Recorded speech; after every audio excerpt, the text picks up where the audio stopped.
Hello friends, இப்போ பார்த்தோன்னா நம்ம விஜயோட தாத்தாவும் விஜயோட சித்தப்பாவும் என்ன செய்கிறாங்கன்னா, இங்கே பெரிய காவேரி வீட்டில் வந்து பொண்ணு கேட்குறதுக்காக வராங்க. அந்த மாதிரி உறவெல்லாம் விட்டு போகக்கூடாது. இந்த மாதிரி விஜய்க்கு வந்து வேறு வழி இல்லை, வேறு பக்கமும் நம்ம கல்யாணம் பண்ண முடியாது. காவேரிக்குமே வேறு பக்கம் கல்யாணத்துக்கு தான் நீங்கள் பார்த்துட்ருக்கீங்க. இவங்க 2 பேரும் சேர்த்து வைக்கிறதுக்கு தவிர வேறு எந்த வழியும் இல்லை அப்படின்னு சொல்லி பேசி முடிச்சுட்டு போகிறாங்க. அந்த டயத்தில் காவேரியில் ரொம்ப சந்தோஷம்னு வேறு சொல்லிட்டு போகிறாங்க. அதுக்கடுத்து வந்து இங்கே காவேரி வந்தோடனே அவங்க அம்மா வந்து உனக்கு மாப்பிள்ளை பார்க்கணும் வைக்கணும் அப்படின்னு சொல்கிறாங்க. அம்மா அன்றைக்கே ஒரு மாப்பிள்ளை வந்த அன்றைக்கே நான் திட்டிட்டேன்.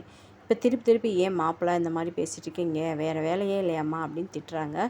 உடனே இவங்க சொல்கிறாங்க, கோவமாக பேசுமே இப்போ என்ன கல்யாணம் பண்ணாமல் நீ என்ன பண்ண போகிற அப்படின்னு சொல்லி நம்ம காவேரி அம்மா திட்டுறாங்க. உடனே காவேரி சொல்கிறாங்க, சரி ஓகே யார் மாப்பிள்ளை அப்படின்மே அவனுக்கு தெரிஞ்சவங்க தான் யார் அப்படின்றப்ப விஜய்ன்னு சொல்கிறாங்க. இதெல்லாம் கேட்டுட்டு காவேரி செம்ம டென்ஷனாகிறாங்க.